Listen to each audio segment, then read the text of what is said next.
So in the first exciting and thrilling episode in this series of videos, I got this guy all painted and rusted up, this Ork Bltiza-Bommer. Sort of a Bltiza-Bomber. It's got some stuff from the other was. Anyway, now it's time to get it painted. Now, I've been thinking about the painting. Specifically, if this were a real thing, I mean, if we were in the 41st century, after all the screaming and yelling of time travel, how would orcs actually paint their flyers in any of their vehicles? How would orcs paint it? Because I heard a video that was talking about orc lore. That's kind of hard to say. Orc lore. Orc lore. I had it right the first time.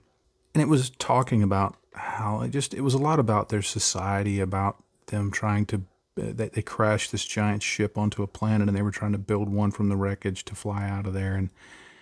And how, you know, they had these guys that one day would work on one part and then somebody else would come in and work on the part the next day and decide it needed to be different. And, you know, they'd get in fights over how it should be built, and then they would come to an agreement, and then it would fall apart, and, you know.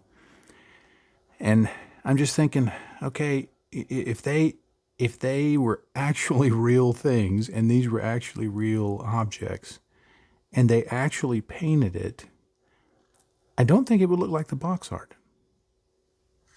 See, on the box art, I'm building the Bltiza-Bommer, even though I'm going to do it yellow. I know red's faster, but I just like the yellow, so we're going to go with it. But all of them, whether it's this one or this one or this one or this one, any of them, they're just too neat.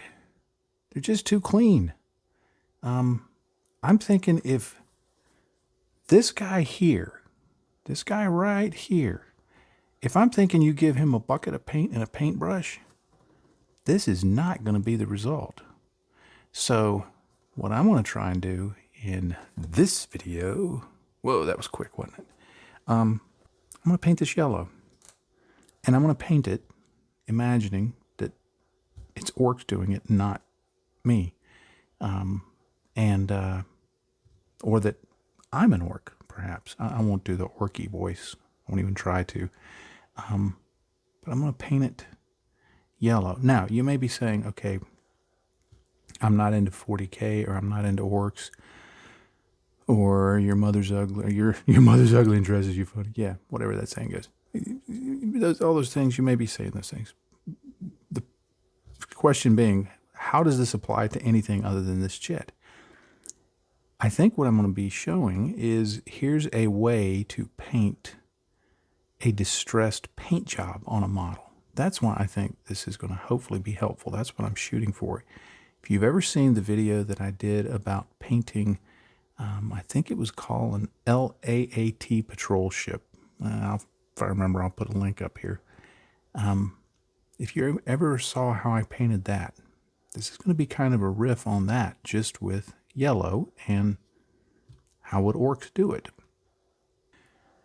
Now, of course, the first thing that has to happen is the orcs have to go down to the Ork Depot. You didn't know about the Ork Depot? It's where they get all their hardware. But they're going to go down to the Ork Depot, and they know they've been told to get yellow paint.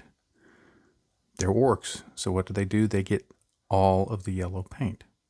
All of the yellow paint, coincidentally, looks a lot like Citadel paint. So they get all of these shades. But then when they come back, well, they found out that one of the snotlings picked out the Tal Light Ochre. So not only is the Tal Light Ochre thrown out, so is the snotling. Now, practical reason, why would I not use Tal Light Ochre, even though it's a sort of reddish or sort of a yellowish variation? Because I used it on the rust. It's too close of a match, too much confusion, so I won't use it. And then that leaves me with these, all different selections of yellows. This one is a more desaturated yellow. Then there's some bright yellows. But this one, if I put this on, doesn't leave me any room for highlights. So I'm going to get rid of the Dorn yellow. So I'm down to these. Now, with these, there's not really a lot of distinction between the way I'm going to apply it, between Flash Gitz Yellow and Phalanx Yellow. So since this is an Ork Bomber and this is an Ork paint, Phalanx Yellow gets set aside. And I'm going to be left with Yriel Yellow, Flash Gitz Yellow, and Averland Sunset. That's going to be the colors I'll use. And why? Now, if you're wondering how the shed exhausts got painted, well, that was in a Patreon video between the last shot in this video and this shot in this video.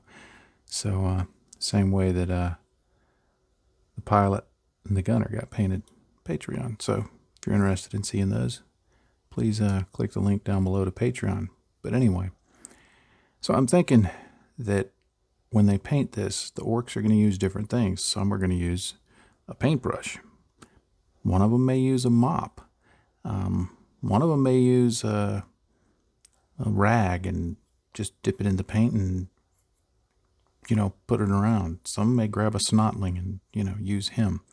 So I'm thinking the painting process is kind of haphazard and incomplete. So I want to try and simulate that. Now, I'm also thinking that they'd probably put a whole bunch of them on it at one time. So they would be painting different parts. So this one guy, he's going to take kind of a cloth that he found, and he's just going to dab it on there. Now, this is Averland Sunset in people terms. In Ork terms, it's that yellow over there. But that's how he's going to paint his areas. So any areas you see like that, you'll know which Ork painted those. So what I'm going to do, assuming that they have a whole bunch of them working on it at a time, I'm just going to paint a few areas like that. And that way I'll know it was him who painted it. What's his name? I don't know. The pilot's name is Orville. The gunner's Timmy. But not Timmy from South Park. It's another media reference. If you think you can figure it out, put it in the comments below.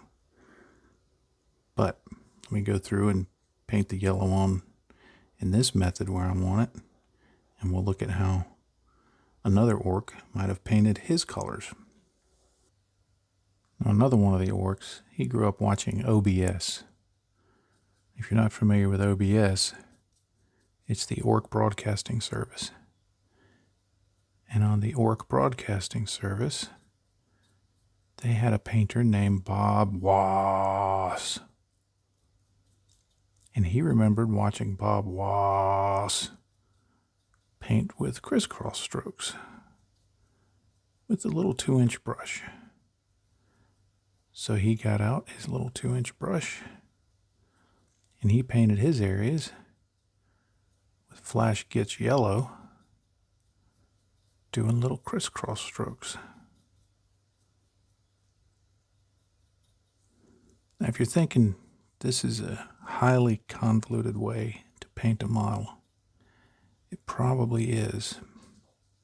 It probably is. But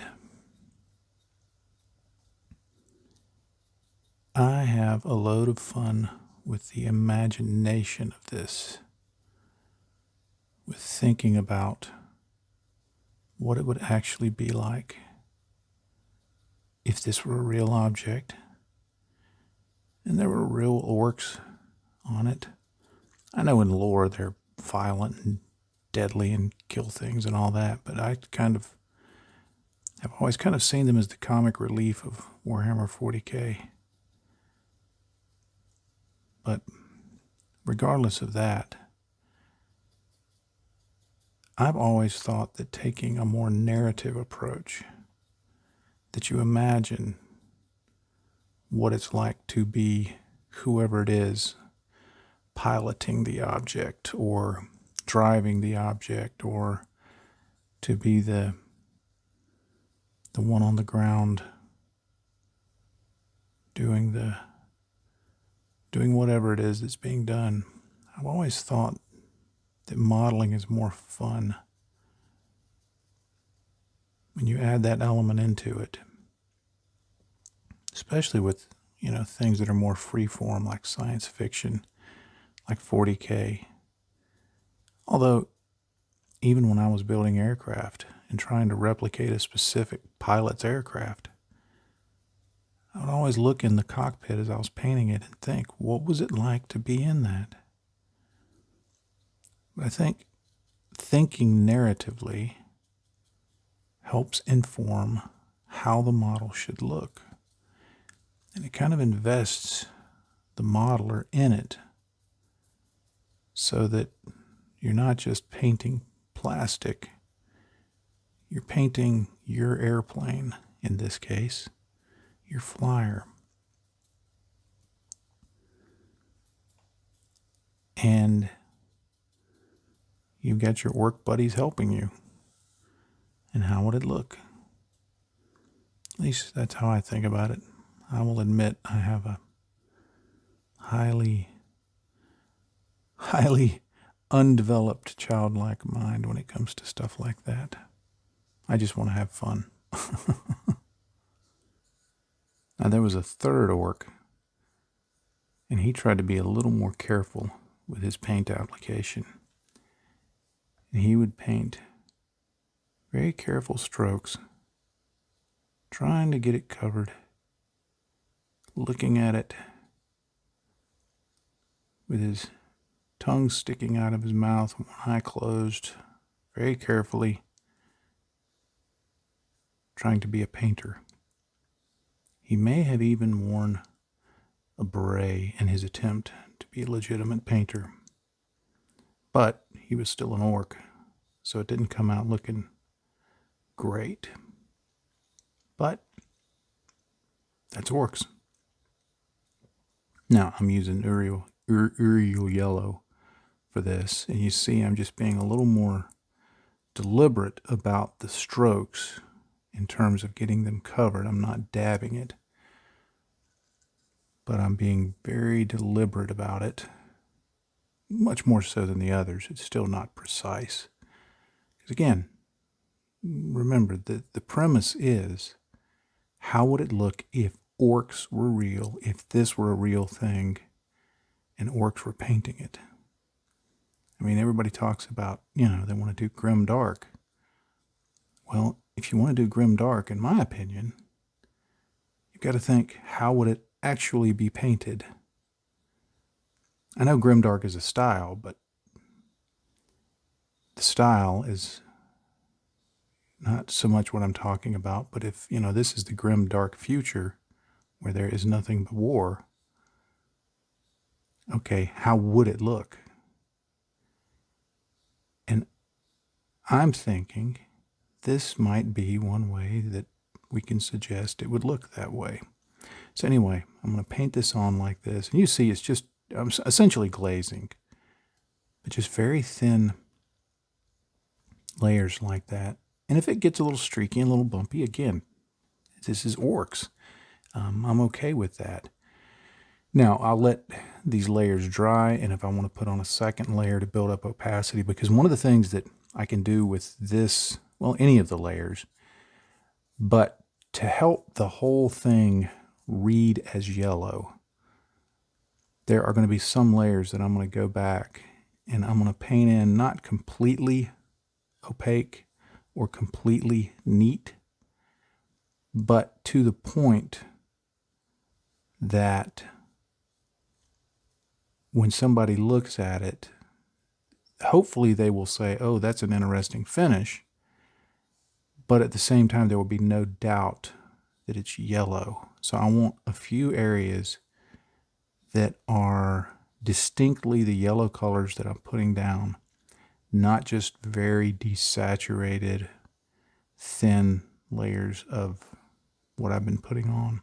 Because some of the areas like this one here, this color, what was this, Flash Gitz yellow, there are a few areas that it almost takes on a green look to it because of the underlying coat interacting with the layer on top. It kind of shifts it towards the green, whereas the The, what was it? The Averland Sunset. It's a little more opaque. It's reading a little better as yellow. This is reading as yellow, not quite so much green in it. But it won't hurt in a few areas to build up the opacity. And also in a few of those areas, it will, by building up the opacity, it will keep it distinct from the Flash Gitz Yellow, because both of these, when applied so thin, actually look very similar. So I want to do something to bring out a little more distinction between those. But I'm quite happy with how it's turning out. And there's going to be a few areas that I may just do some mixes of paints and just fill in some areas. And then I'll look at maybe leaving some of these smaller panels just rusty, as if, okay, they've been added on and somebody forgot to paint them. So, but we'll see how that looks. The key to this, though, is to approach it with a sense of fun, with a sense of story, with a sense of humor, with something that's driving it. It's not just painting. It's telling a story through the model. So that's what I'm hoping to do. Now, sometimes you can use elements of your model and the paint and finish to actually tell the story. And sometimes you suggest storylines, I guess you'd say, and leave it up to the viewer to kind of make the story in their mind. And either one's fun. But I think that trying to think of the narrative that the model and its finish suggest is just a great way to do things. At least I think so. If you've watched this far in the video, I'd be willing to bet you think the same way. Because I'm going to guess that everyone who doesn't think that way clicked off after 4 minutes, because I see the analytics. Now, I'm still working on the yellow areas, and I will continue doing that. But what I want to do now is just, for the sake of the video, take a little break and paint in some metallic details. Now, on the box art, it just shows these little thingies here painted in a silver metallic color, but it doesn't show a whole lot else painted that way. I want to have a few metallic details. So what I'm going to do is, not only am I going to paint these, but like this front part of the air intake here and this area here, I want to paint, and like the openings, the rim around the openings here, and this area around where the jet exhaust is. That kind of reminds me of how an F4 Phantom would be, to have that painted. Just a few areas like that. Now, because these are Orks, it's going to be very worn down metal, and eventually I'll add in some rust tones and things like that. That'll probably be in a later video in the series. But what I'm going to use here is a paint called Iron Warriors from Citadel. Now, normally I use, my favorite is Lead Belcher, but here I'm going to use this Iron Warriors. It's a little darker, a little just, you know, very metallic, but darker than Lead Belcher. And then you'll see in just a moment, I'm going to add some sponging with a much lighter silver. If you've seen some of my videos, you may have seen me do this before. I'm going to add some sponging with much lighter, with a much lighter silver, and it's going to give it a distressed look, a worn metallic look. And then I can put some Nuln Oil or other shade over it, and it's going to make this darker stuff look even darker, but the light stuff is going to be much more contrasted with it, and so it's going to look very distressed, very old, very worn. It's going to make a really nice worn metallic look, And then eventually I'll put some rust tones and other things on it. So let me get some of this painted in, and then I'll demonstrate that. And to give me just a bit more control than I could get with a sponge, I'm going to use this dry brush. I'm just going to dab on some Mythril Blade from 2 thin coats. It's a much lighter and brighter silver. I could use any other bright silver from any other company, but this is the one that I have, and I kind of like it. So I just put this on here. Just get a little on my just get a little on the end of the brush, and I just take my texture palette and work off the excess. And I just touch it on like that, letting just the end of the brush leave a little bit of pattern. There may be some areas that are kind of very small, like some of these that I've painted up here, that are just going to be a little too small to get any kind of texture on, so I just won't worry about those. I'll just go around and get all of these done, and then move on to adding a shade.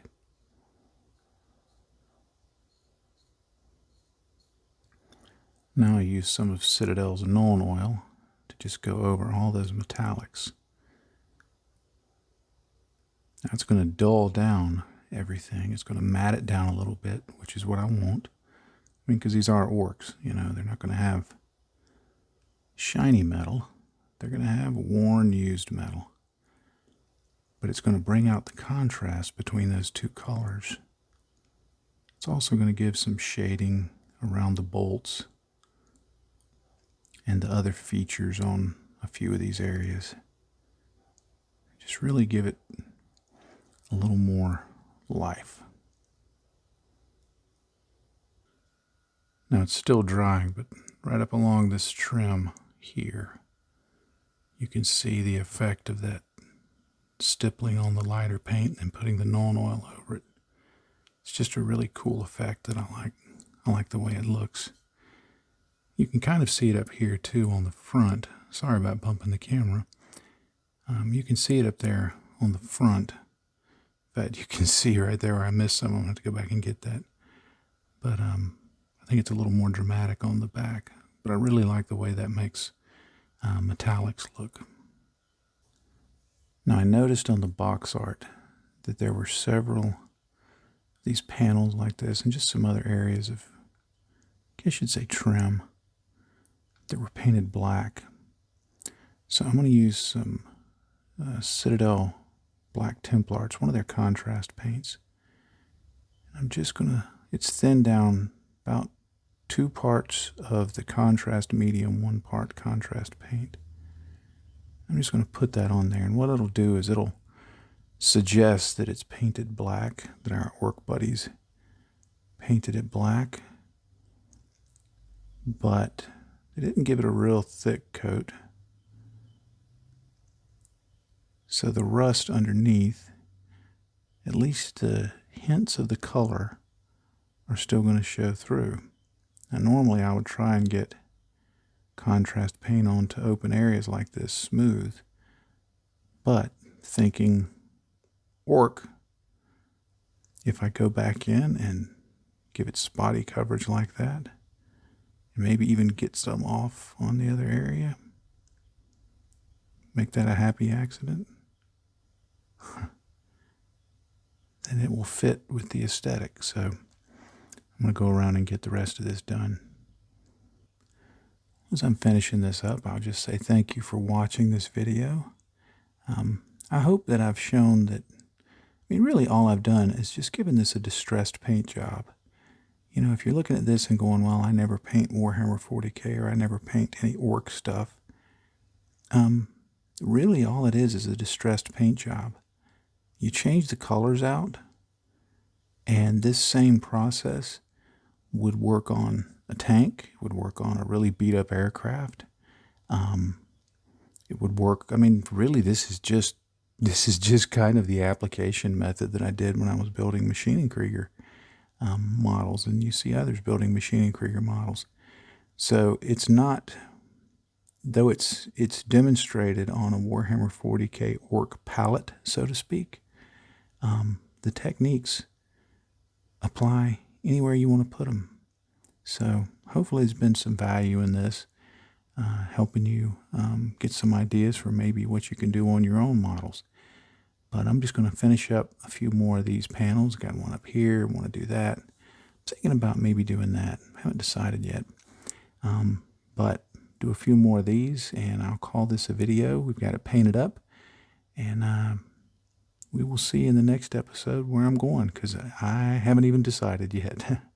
But I do thank you for watching, and especially if you're watching at this point. I know sometimes people tell me my videos are long, but I'm okay with that. I want to be thorough. So hopefully this has been helpful if you're still watching, and it's given you some ideas.